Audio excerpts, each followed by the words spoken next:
In the assembly of worship, there are two main relationships to be considered. First is our relationship with God.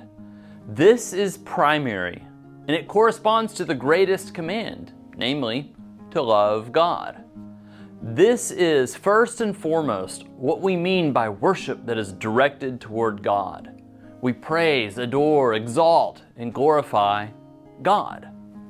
Let's call this the vertical aspect or direction of worship. But there's also the horizontal aspect of worship with respect to our relationships with one another.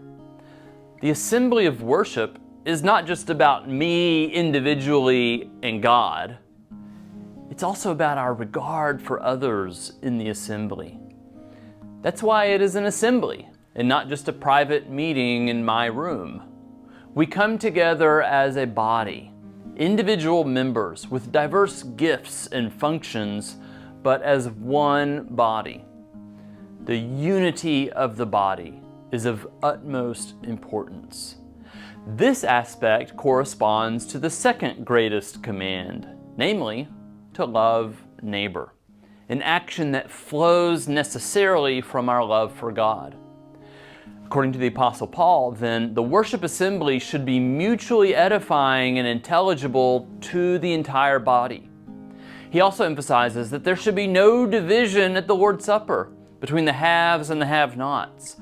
All this is about unity, and especially in worship.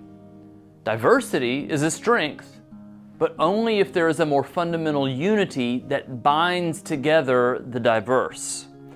We are united to one another because we are each united to Christ. In Christ, there is no Jew or Greek, slave or free, male and female. We are the family of God, and there is power in that unity.